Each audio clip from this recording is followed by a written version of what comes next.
Okay, so now we will discuss the issue of cache performance, and um, what we have covered before in chapter one, uh, the infamous CPU time equation, which is instruction count CPI times clock cycle.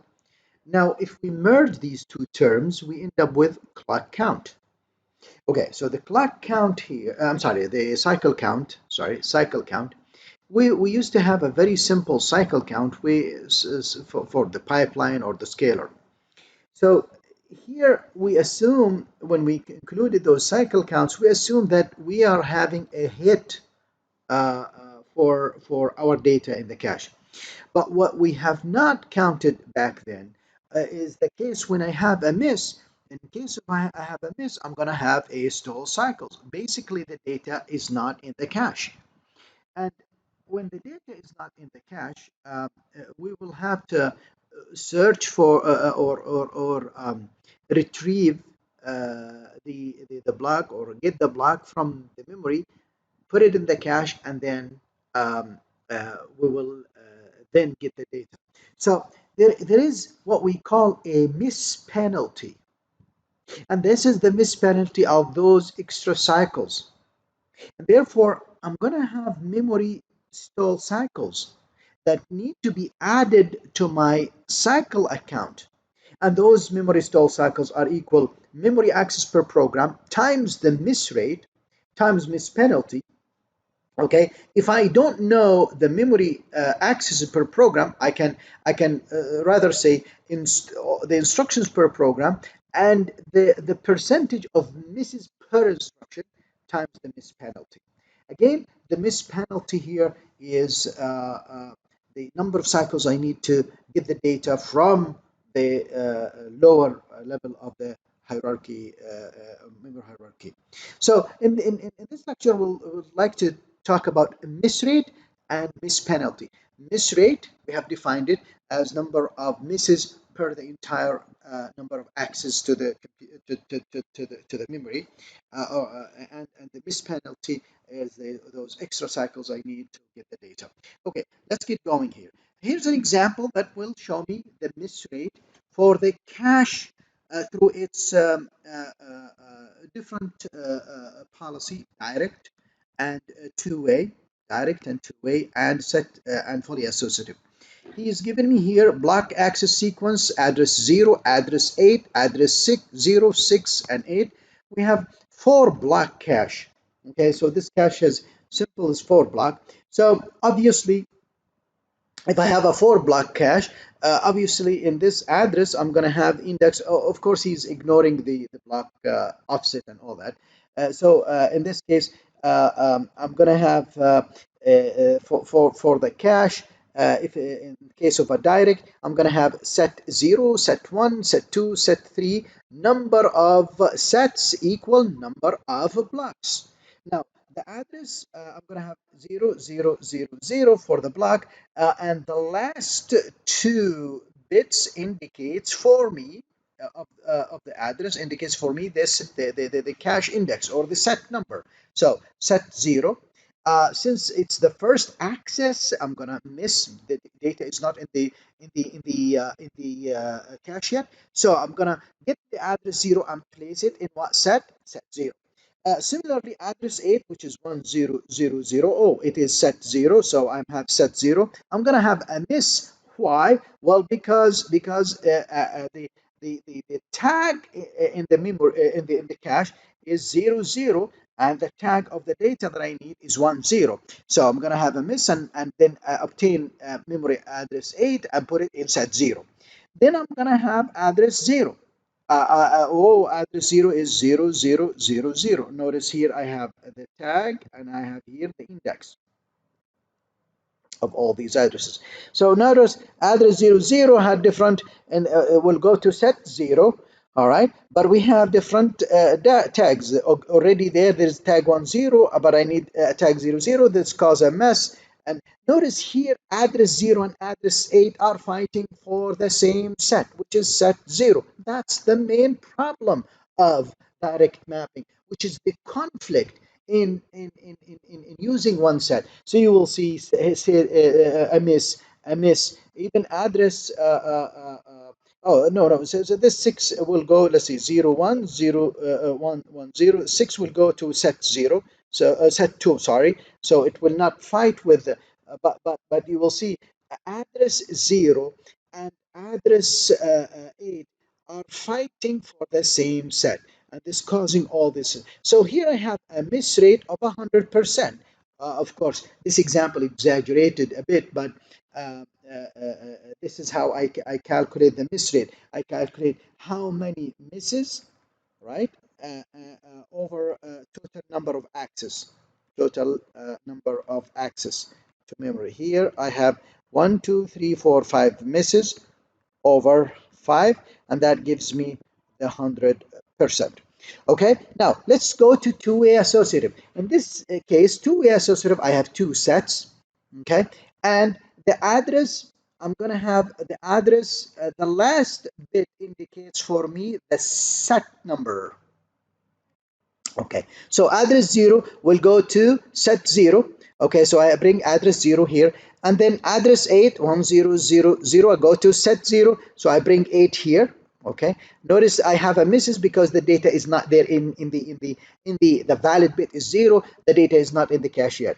Then I go to address 0, which is 0000, set 0, so address 0 is there.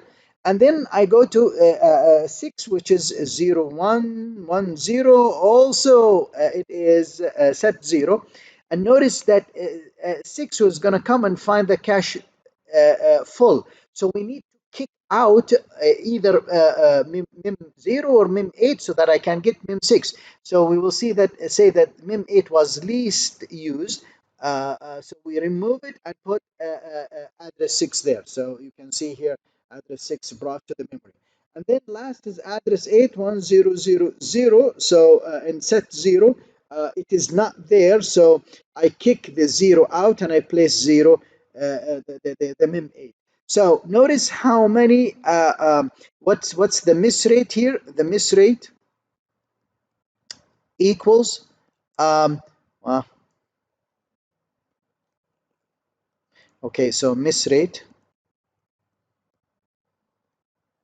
equals, I have 4 accesses over 5, so that is equals to 80%. Okay, and the hit rate, I have 1 hit per 5 accesses, and this is equal to 20%. Okay, now how about if we move forward? Now notice the improvement in the hit rate. The previous example we had 0 for the direct, 0 percent for hit rate, 100% miss rate. Here things improving for two-way. Let's go fully associative. In fully associative, the entire cache is one set. I can place the block anywhere. So set 0 can be placed here. Okay, set 8 is placed here. Miss because the data is not in the cache yet. 0, it's already there. I found it. 6 is not there. I miss because it's already not in the cache. And then 8, it's there, so it's a hit. So right now I have, in terms of hit rate, I have 2 out of 5, which is 40%, and the miss rate 60%. Okay, so improvement. So now you can really see that the more associativity, one way is direct, this is direct. Okay, the more I increase associativity, the more what the hit rate improves and the miss rate decreases, which is good, right? But the problem of increasing associativity is that you increase the hardware complexity. Where is the hardware complexity? Well, take for example this four-way set associative. In four-way set associative, in every set will have 4 blocks. Okay, so when I access the set, I get 4 blocks. Now, I will have to take the tag from the address, and then compare this tag against all these stored tags. Comparator 1, 2, 3, 4. Expensive hardware, along with checking the valid bits as well. Okay, This is how I determine I have a hit. This is expensive hardware. These competitors are expensive, right? These are expensive hardware. So, and I have four of them because I have a four-way. How about eight-way? You will have eight competitors. 16-way, 16 competitors. So the more association you have, the more hardware complexity you add, and the more hardware expense you have. Okay, so in general, block size, larger block size reduces miss rate, and this is because we are capturing many of the neighbors. This is spatial locality. But in a fixed size cache, if I have my size, larger block, it means fewer, right? If you increase the block size, you will have fewer blocks. And this increases competition and increases a miss rate as well. So there is something called block pollution we'll talk about later. But there is sort of like a compromise, and we'll see this very shortly. Larger miss penalty means that if you have large blocks, you will have larger miss penalty because you have more cycles and more time to transport the blocks between the cache and the memory. Okay, and so here are some trade-offs that he's showing here. So you have here miss rate versus associativity. So this is one way, which is the direct, okay, and two-way. So the more associativity you increase, what happened to the miss rate? It decreases. So this is good. This is the good direction. But unfortunately, more complexity you will see. The more association, more complexity. Okay. It's a more complex hardware. Okay, but overall, it reduces the average memory access time, which we'll talk about later on, and the memory cycles, memory stall cycles.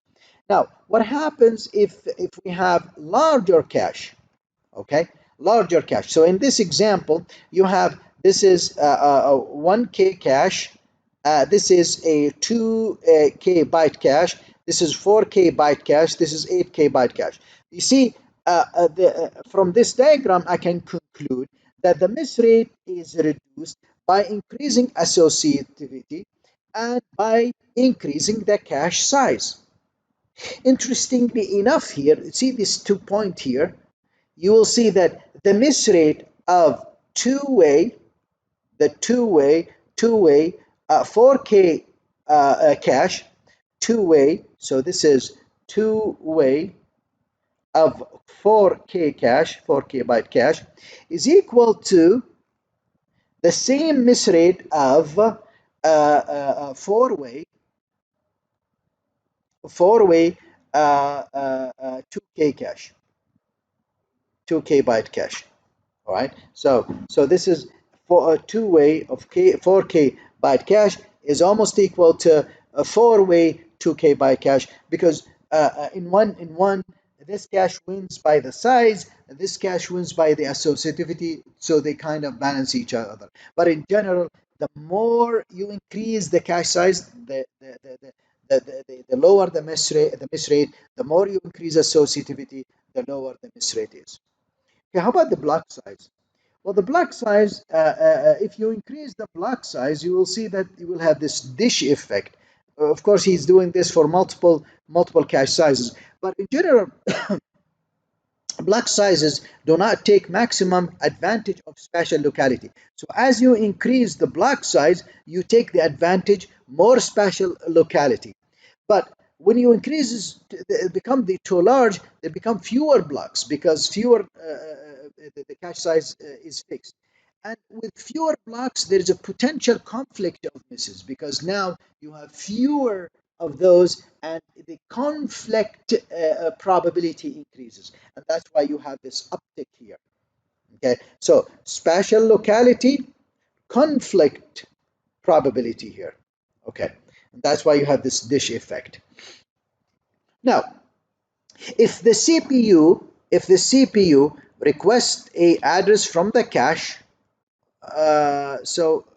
data or instruction, if there is a hit, the CPU proceed normally. But if there is a miss, meaning the cache doesn't happen, well, if we stall the CPU pipeline, we fetch the block from the next level, okay, of hierarchy, all right, this is the main memory. So we fetch the block now here, and what we do next depends. If the miss for instruction, we restart the instruction.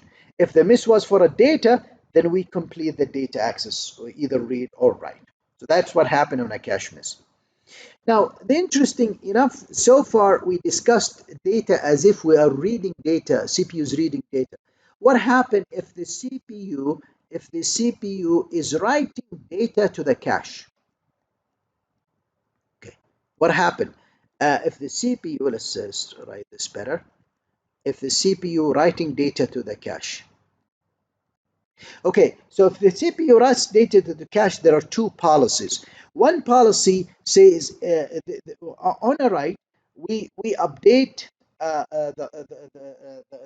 both the cache and the memory. So the cache and the memory are updated. So this is main memory. So the CPU will write to the cache and will write to the memory. And the main justification for this is that because we want to have one copy of the data consistency between in the cache and the memory. And unfortunately, this suffers from a slow writes to the memory because the memory is slow. So, for example, if my CPI is 1 and 10% of my instructions are stores, and the write to memory takes 100 cycles, so then the effective CPI is the 10% of stores and 1 CPI from here. So that makes my CPI equals 11, which is not acceptable.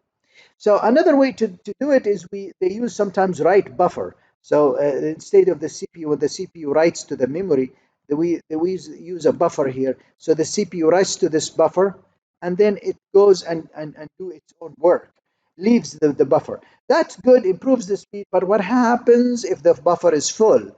Then we stall again. Okay, so because the CPU can write lots of stuff to this buffer, fills it, and then the CPU will stall and stop. So the write through policy is good in the sense that it keeps data consistent. So have one copy of the data in the memory and the cache, but the problem is it is very slow. Now the write back says the CPU can do writes on the cache, and whenever we do a write on the cache on a cache, we mark this block as dirty. And when we are done with this block, what we do, we copy it to the memory once and for all. This is during the replacement. Okay, and so the CPU sees the delay of the cache on writes, and this is good because the CPU can write to the cache very quickly and fast. The only problem is that now you have two copies of data in the cache, which is and in the memory, and that they are not consistent. So data inconsistency is the problem here. Okay, so but overall, the write back wins in terms of the speed. Okay, now what happened if we try to write and there is a miss? Now, all our discussion, write through and write back. If we do a write and the data is in the cache, during if it is a hit, what happens if there is a miss? In case of write back, it is you have to fetch the block and from the memory, put it in the cache so that we can write it. Okay, but in case of write through, there are two policies. Either on a miss, I fetch the block and then I write on the block. I fetch it from memory and put it in the cache and write through it, or I do a write around, which means I don't fetch the block and put it in the cache. Rather, I write to it immediately to the memory. So these are two policies. Okay, in case of a write miss. Okay, I'm going to skip this example and leave it for you. And here in the last thing, we talked about cache misses and cache miss rate. Now let's talk about the miss penalty, which is the number of cycles that I need to read one block from cache to memory. To do that, we need to when we transport a block from main memory, right, main memory to the cache. Okay, we need to do we need to send the address from the cache to the memory. Then we need to read the memory. This is a read cycle. And then we need to transfer the data back from the memory to the cache. Okay, so these are the three phases of transporting a block from memory to the cache. So typically, we'll assume in this example that we need one cycle to send the address from the cache to the main memory. And we need 15 cycles, for example, to access this main memory. And then we need one bus cycle to transfer data, okay, for data transfer. Now, what we will do here, we will see that we have different architectures, and these are different architectures based on the width of the memory. So suppose I have the width of this memory. Whoops, the width of this memory is 1 word. And suppose, so in this case, what do I need to transfer, let's say, the block here? He's assuming how many, I'm sorry, this is, okay. Let's see if I get this back here. Okay, so let's see. Oh yeah, we are assuming that the block is 4 words. Okay, assuming that the block is 4 words. Okay, 4 words. So let's go back to our examples here. Okay, now yes. So you can see here that when the width of my memory is 1 word, okay, I need to transport a cache block. I need one cycle for the address. Then I need to access the memory for the first word and transport the first word. Okay, so 15 cycles plus 1 cycle. Then I need to access the second word and transport the second word, transfer it from main memory to cache. Then I need to access the third word, transfer the third word from cache to memory, and then I need to access the fourth word in memory and transport it or transfer it from main memory to cache. So that comes to 65 cycles. You can see this is the address cycle, this is the memory access cycles. So 65 cycles. So bandwidth can be computed as 16 bytes because I have 4 words. Divide by 65 cycles, that comes to 0.25 cycles. Another way to do it is that I can use wide memory like 4-word memory width. And I have a wide bus here as well, okay? So, but this is expensive solution. And in this case, what do? I send the address from cache to memory in one cycle. Then I access all 4 words in the memory in one cycle because the memory is wide. And then I can transport the 4 words because I have the bus is wide, very expensive bus, and that will take 17 cycles. Bandwidth 0.94. Good, but very expensive hardware. In between, you know that we like the in-between solution, the interleaved memory, in which I have the bus is not wide, and I have 4 separate memories. And in this case, what do? I send the address to all of them. I access all 4 memories at the same time, and they are interleaved. And they are interleaved in the sense the addresses are stored like here is address 0, 1, 2, 3, then 4, 5, 6, 7, then 8, 9, 10, 11, like so. So this is called interleaved memory. So I send the address to all of them, and I access all of them in 15 cycles. But when I return the data, I return it word by word from these interleaved. So I need 4 cycles for that. And if you add, this is 20 cycles and bandwidth 0.8, and because this hardware is simple, or at least simpler than the wider memory, 4-word wide, this is a better solution. It provides a close performance to 20 is close to 17, which is the 4-word wide, but it's not that expensive. So this is preferred solution. So this is how we compute the miss penalty. Okay, this is how we compute the miss penalty, the number of cycles that I need to transport a block from main memory to cache. Okay, I'm gonna stop here and continue the discussion in the next lecture. Thank you very much.